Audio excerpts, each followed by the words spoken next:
Mi nombre es María Daniela Moreno, médica egresada de la Universidad de los Andes, actualmente residente de primer año de psiquiatría de la Universidad de los Andes. Para mí es un gusto presentar el siguiente caso clínico. Más allá del dolor crónico, un enfoque neurobiológico y humanista. Voy a hacer algunas pausas a lo largo de la presentación para que las personas que están conectadas tengan la oportunidad de participar del análisis del caso.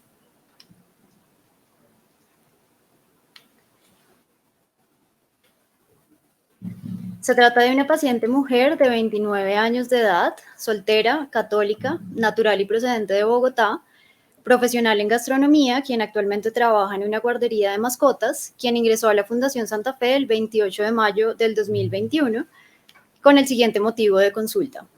Tuve consulta con mi internista, quien me indicó venir a urgencias por aumento del dolor e inflamación de mis piernas y aparición de un nódulo doloroso en mi pierna derecha. La enfermedad actual es la siguiente. Se trata de una paciente, mujer de 29 años de edad, con antecedente de trombosis venosa profunda en el 2017 en contexto de toma de anticonceptivos orales, que se manejó con warfarina por 6 meses, y adicionalmente un diagnóstico hace 4 años de eritema nodoso en seguimiento por reumatología y en manejo con metilprednisolona a una dosis de 16 miligramos día. Ella consulta el 28 de mayo del 2021 por un cuadro de 10 días de evolución de dolor articular súbito en miembros inferiores de predominio en rodilla derecha, con empeoramiento progresivo, actualmente de intensidad 9/10, que limita la flexión y extensión y se asocia a inflamación intermitente en tobillos, y adicionalmente aparición de hematomas espontáneos en miembros inferiores. Hago la siguiente anotación: la paciente ya había acudido a urgencias 10 días antes, el 19 de mayo del 2021, por la misma sintomatología. Se había realizado un Doppler de miembros inferiores, descartando trombosis superficial o profunda, y se había dado egreso con tramadol y acetaminofén. Esto teniendo en cuenta, la paciente tendría un control con su reumatólogo tratante en los siguientes días. El médico tratante le indicó aumentar la dosis de metilprednisolona a 16 miligramos cada 12 horas, y la paciente consulta el 28 de mayo por persistencia y empeoramiento de los síntomas.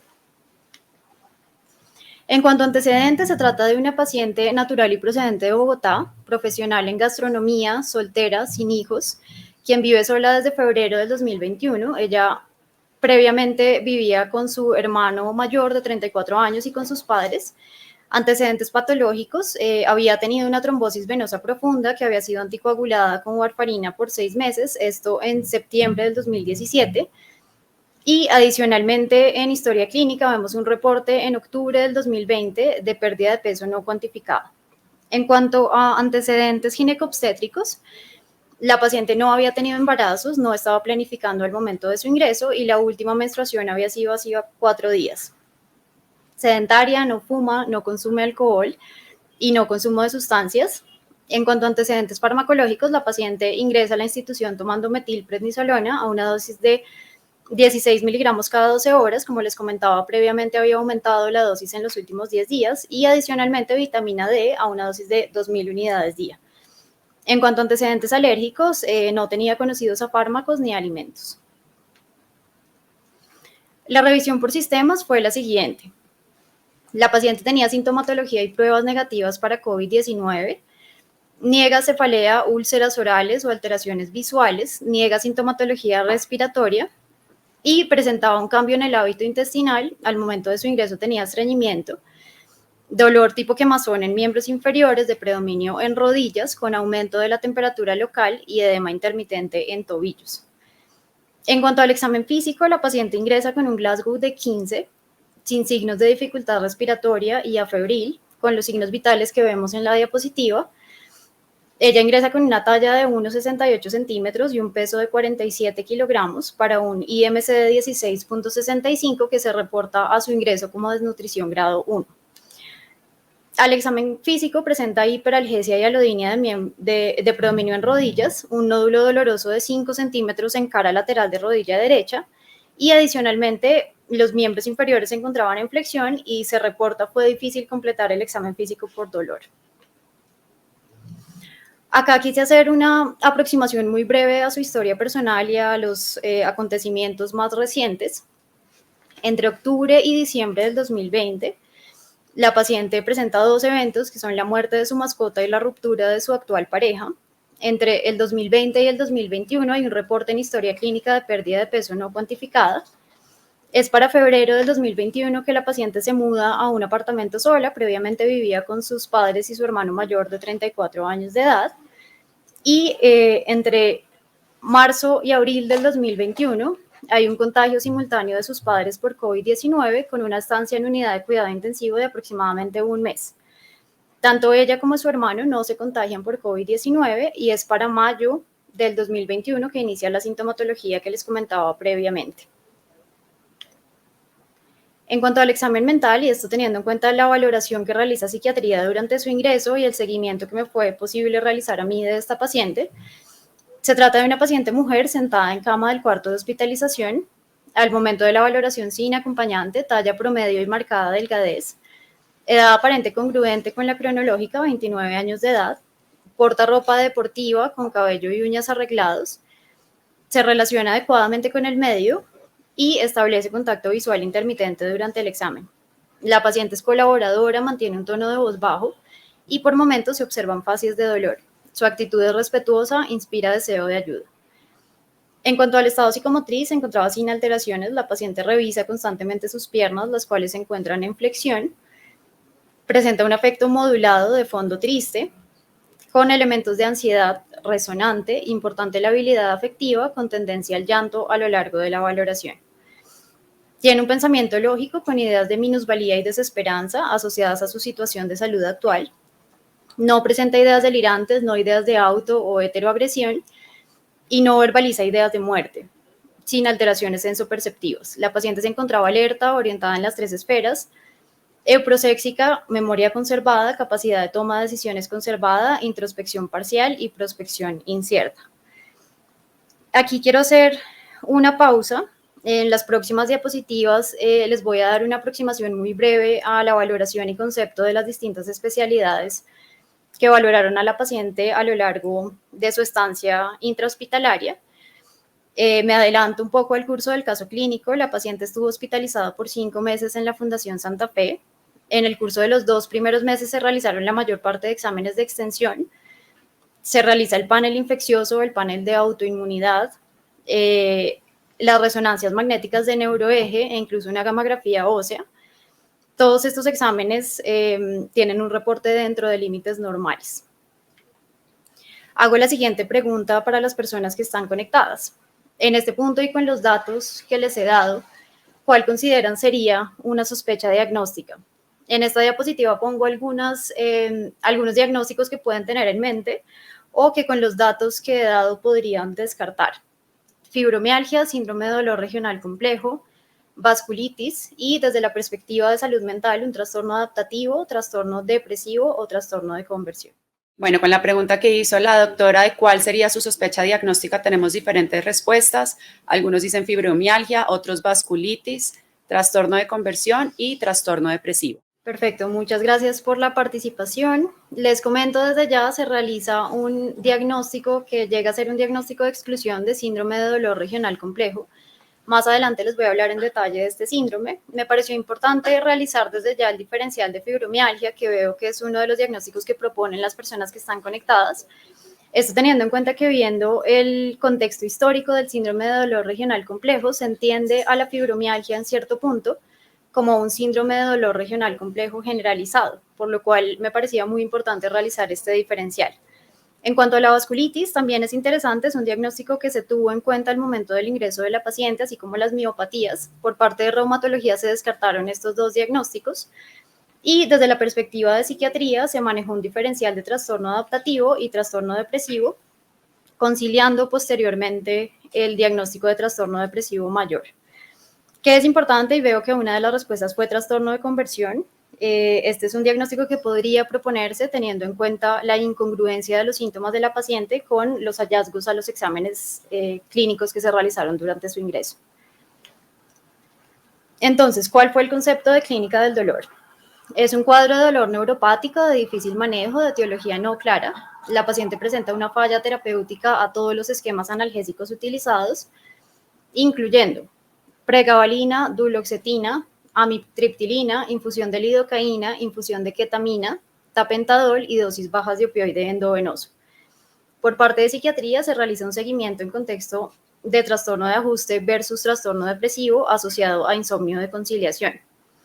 Se da un manejo con psicoterapia de apoyo y un esquema farmacológico inicial con duloxetina y trazodona, posteriormente amitriptilina, la cual no tolera por una somnolencia muy marcada, y finalmente mirtazapina. En los últimos meses del ingreso hospitalario se maneja por la parte de psicofarmacología bupropión y trazodona. Adicionalmente, en esta paciente se realizan sesiones de estimulación magnética transcraneal por un curso de 2 semanas. ¿Cuál fue el concepto de reumatología y neurología? En exámenes de extensión, pacientes sin elevación de reactantes de fase aguda en todo el curso de la hospitalización.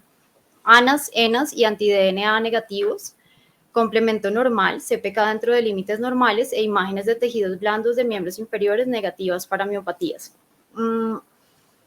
Aquí hago la siguiente anotación y es que tanto miopatías como el diagnóstico de vasculitis se descartaron a lo largo de su ingreso. Se indicó adicionalmente la realización de una gammagrafía ósea, esto en julio del 2021, con resultado normal. Se considera puede cursar con un síndrome de dolor regional complejo. Por parte de neurología se realizaron resonancias magnéticas del neuroeje y potenciales evocados reportados como normales. Dadas las características y áreas anatómicas comprometidas, hay una baja probabilidad que este sea un dolor neuropático de fibra pequeña o una polineuropatía desmielinizante crónica. Se hace énfasis en que los estudios neurofisiológicos autonómicos no son necesarios para diagnosticar síndrome de dolor regional complejo. ¿A qué diagnóstico se llega? A un diagnóstico de síndrome de dolor regional complejo. Por parte de psiquiatría se maneja el diferencial de trastorno de ajuste y trastorno depresivo y se reporta el antecedente de trombosis venosa profunda en miembro inferior derecho en septiembre del 2017 con un factor de riesgo identificado que eran los anticonceptivos orales.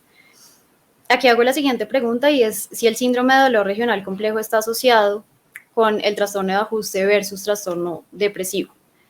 Pregunto nuevamente a las personas que están conectadas cuál consideran son las principales comorbilidades psiquiátricas en pacientes con dolor crónico. Para la pregunta de la doctora, ¿cuáles son las principales comorbilidades psiquiátricas en pacientes con dolor crónico? Las respuestas más comunes son trastornos del afecto, específicamente depresión y ansiedad, trastornos de la adaptación y algunas personas también respondieron trastornos o rasgos de la personalidad maladaptativos. Muchas gracias por su participación. Se han estudiado bastantes comorbilidades psiquiátricas en relación con dolor crónico y aquí quería traer el primer mensaje. Por supuesto, el síndrome de dolor regional complejo es un síndrome poco común, es bastante infrecuente y hay poca literatura en nuestro país.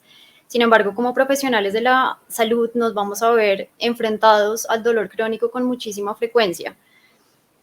Se ha asociado toda la parte de síndromes del afecto con el dolor crónico. Se estima que hasta un 50-60% de pacientes con trastorno depresivo tienen un peor pronóstico si tienen de base un dolor crónico y adicionalmente considero vale la pena mencionar los trastornos por abuso de sustancias. Revisé los siguientes artículos. Uno es acerca de los cambios neuropsicológicos en el dolor regional complejo. Fue publicado en 2020 y una de las autoras es Mónica Jálica de la Universidad de Bath, quien tiene amplios estudios relacionando el dolor con la cognición. Y adicionalmente encontré este artículo publicado en el 2013, es un artículo de Colombia, un reporte de casos de la caracterización del perfil cognitivo y funcional motor en pacientes con síndrome de dolor regional complejo. A modo resumen, hago referencia a los datos que considero más importantes de este estudio en Colombia. Fue un reporte de casos de 6 casos con diagnóstico de síndrome de dolor regional complejo. El primero de los casos es de una mujer de Medellín, quien tiene 28 años de edad y tuvo el diagnóstico de síndrome de dolor regional complejo, haciendo una asociación etiológica con una trombosis venosa profunda. Esto me llama la atención teniendo en cuenta el antecedente de nuestra paciente de trombosis venosa profunda. Y adicionalmente, 4 de los 6 casos tenían comorbilidad psiquiátrica, específicamente trastorno depresivo, y 3 de ellos tenían un reporte de al menos un intento de suicidio. Aquí me devuelvo un poco a la pregunta que realicé a las personas que están conectadas en cuanto a comorbilidad psiquiátrica en relación con dolor crónico y vemos que es supremamente frecuente. Revisé también este artículo de trastorno depresivo mayor. Uno de los autores es Christian Otte del Departamento de Psiquiatría y Neurociencias de Berlín. Es un artículo que se publicó en 2016 y nos habla en detalle de la fisiopatología del trastorno depresivo mayor. ¿De qué se trata el síndrome de dolor regional complejo? Es un dolor crónico y severo, desproporcionado a la magnitud del evento desencadenante, que causa una amplificación de las señales del sistema nervioso central. Esto va a causar alteraciones a nivel de 4 categorías. A nivel sensitivo, específicamente alodinia e hiperalgesia, cambios vasomotores, asimetría de temperatura y alteración en el color de la piel de la zona afectada, sudoración y edema de la extremidad afectada y cambios motores y tróficos, específicamente una disminución de los rangos de movimiento asociado o no a distonía y temblor. Doy un poco de contexto histórico del síndrome de dolor regional complejo. Inicialmente se le llamaba distrofia simpático-refleja o síndrome de Sudeck. Empieza a ser descrito más o menos entre 1860 y 1865 en soldados americanos tras trauma en sus extremidades, y es hasta 1993 que se establece el concepto de síndrome de dolor regional complejo, y en 1994 se hace el diferencial entre tipo 1 y tipo 2. En el tipo 1, que corresponde al 90% de los casos, no se identifica una lesión nerviosa, y en el tipo 2, que también se le llama causalgia, se objetiva una lesión nerviosa. Esto corresponde al 10% de los casos, y el dolor tiene la distribución del nervio periférico lesionado. ¿Qué es importante? Que hablar de una lesión nerviosa como evento desencadenante es un concepto tan amplio como inespecífico, ya que hay múltiples situaciones que nos pueden generar lesiones nerviosas. Las relaciones causales que se han realizado con síndrome de dolor regional complejo son las siguientes. Se estima que el 45% de los casos de síndrome de dolor regional complejo ocurren después de fracturas en las extremidades, el 20% de los casos después de esguinces, 10% de los casos después de cirugías del túnel del carpo, y en el 30% restante no se encuentra una relación causal. ¿Qué se sabe de la fisiopatología de este síndrome? Se ha hablado de disfunción endotelial y aumento de radicales libres. Esto es supremamente interesante, entendiendo que las especies reactivas de oxígeno en general tienen un rol muy importante en el daño a ciertas estructuras celulares, como lo son, por ejemplo, el ADN, las proteínas y los lípidos. Esto es interesante, ya que nos ayuda a establecer una relación entre la fisiopatología del síndrome de dolor regional complejo y el daño directo al sistema nervioso. Esto entendiendo que las vainas de mielina son muy ricas en lípidos y por ende el cerebro es una estructura muy vulnerable a los radicales libres. Adicionalmente, nos hablan de una disminución de la neuroplasticidad. Esta es una de las grandes conclusiones a las que voy a llegar más adelante, y una sobreexpresión de los receptores NMDA. Esto es muy interesante teniendo en cuenta que los receptores NMDA están directamente relacionados con las vías nociceptivas. Y adicionalmente se entiende la relación de los receptores NMDA con los niveles de glutamato. Cuando hay niveles muy altos y mantenidos de glutamato, se va a causar una excitotoxicidad, neurodegeneración y muerte celular. ¿Esto por qué es importante? Porque los receptores de NMDA se han convertido en una diana muy importante de tratamiento del síndrome de dolor regional complejo. El reto científico no es solo encontrar antagonistas de los receptores de NMDA, como por ejemplo la ketamina, sino encontrar antagonistas selectivos de los receptores NMDA que dirijan su acción a la alteración de las vías nociceptivas. Aquí hago dos preguntas importantes. La primera es, ¿cuál es la relación del daño que hay en el sistema nervioso central con la fisiopatología del síndrome de dolor regional complejo? En estos pacientes se va a encontrar una respuesta inflamatoria aberrante a un daño tisular. Esto va a causar neuroinflamación y adicionalmente una hipersensibilización de las fibras nociceptivas. ¿Qué es interesante? Que la alteración de las fibras nociceptivas se ha asociado no solo con el daño tisular, sino que se ha empezado a relacionar con la sintomatología de depresión y ansiedad, que puede llegar a causar un incremento en la nocicepción en pacientes con síndrome de dolor regional complejo. Esto a través de mecanismos alfa-adrenérgicos. Hago la segunda pregunta. ¿Podemos ver el dolor del paciente? La respuesta lamentablemente es no. Esto, por supuesto, facilitaría mucho nuestra aproximación diagnóstica y terapéutica a los pacientes desde una perspectiva de salud mental y medicina general. Sin embargo, encontré este examen que es supremamente interesante, que es la termografía infrarroja.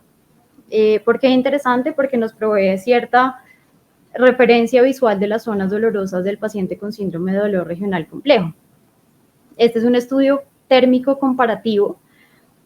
Usualmente se estudia la extremidad afectada en comparación con la extremidad sana. Acá hago referencia a lo infrecuente que es el cuadro de nuestra paciente, ya que tiene afectación bilateral. ¿Cómo es una termografía infrarroja que es normal?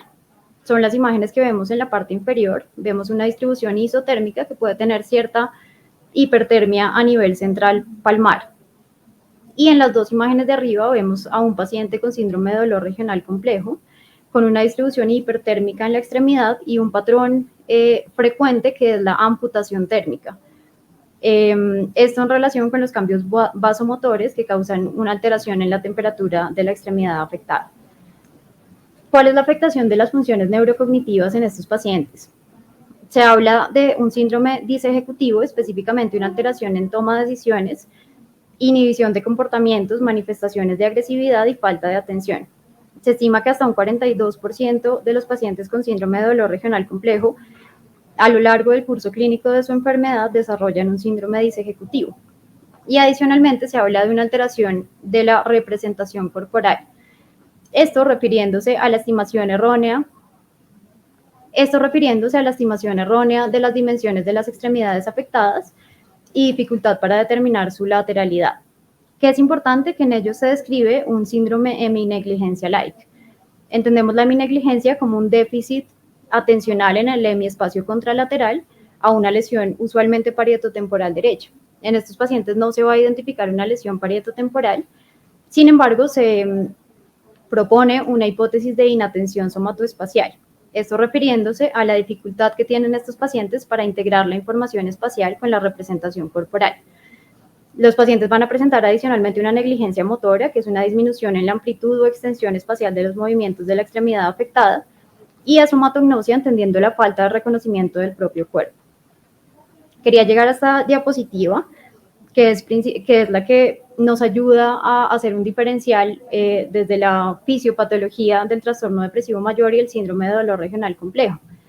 Esto para comprender que no son entidades independientes, por el contrario, tienen muchos puntos comunes que nos integran una disminución de la neuroplasticidad.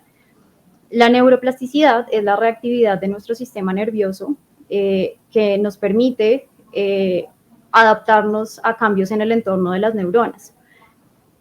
En el trastorno depresivo mayor va a haber una alteración del eje hipotálamo pituitaria adrenal que va a llevar a un aumento en los niveles de cortisol y esto a una neurotoxicidad mediada por corticoides que lleva a pérdida neuronal en ciertas estructuras cerebrales, específicamente el hipocampo.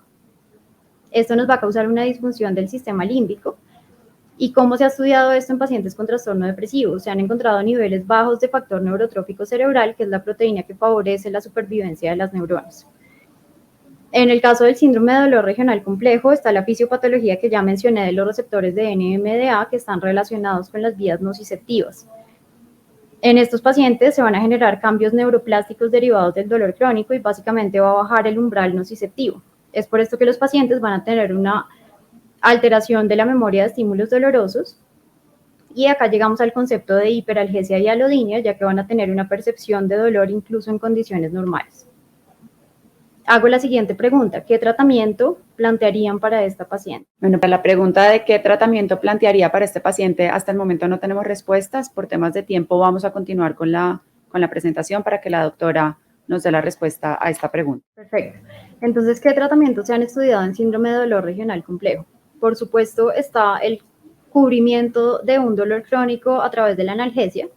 Se ha estudiado la infusión de ketamina, entendiendo la acción que tiene la ketamina en los receptores NMDA. Adicionalmente, tratamiento con antidepresivos tricíclicos como la amitriptilina, opioides, gabapentina, bifosfonatos y corticoides, o anestésicos locales como la lidocaína. Como les comentaba previamente, la paciente fue tratada con un esquema para manejo del dolor supremamente amplio, el cual no respondió. Se habla también de la terapia física y rehabilitación integral y de la psicoterapia. Y aquí hago el siguiente comentario.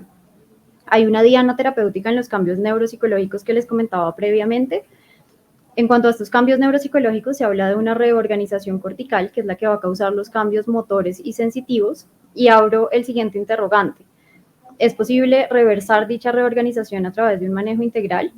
Es una pregunta difícil de responder, sin embargo, posiblemente podríamos decir que sí, si se hace un manejo multidisciplinario, que consista en un manejo farmacológico, por supuesto, de la analgesia, rehabilitación y manejo integral por psiquiatría.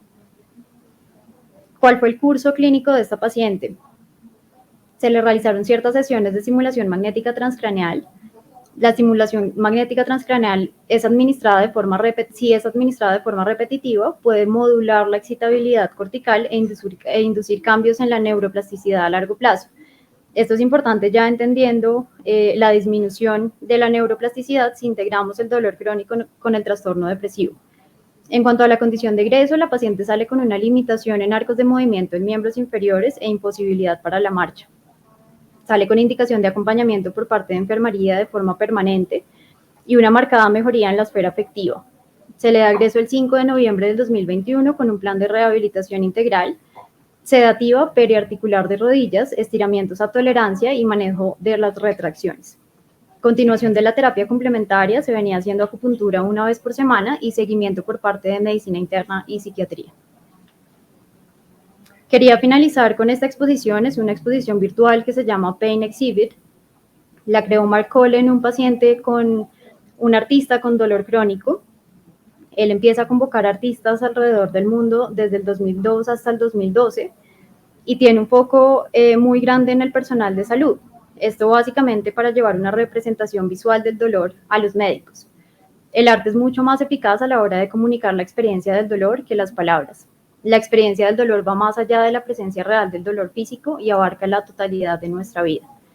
Esta obra que ven acá es de un paciente con diagnóstico de síndrome de dolor regional complejo que se llama Greg Landen. Y quería terminar con las obras de Cynthia Yolland y Lily Bush. Leo lo siguiente. Es una expresión de los dos mundos que representa el dolor, especialmente en síndromes ocultos. Quería sacar mi dolor de esa caja oculta, sacudirlo y mostrarlo a mi médico, familia y amigos. Muchas gracias.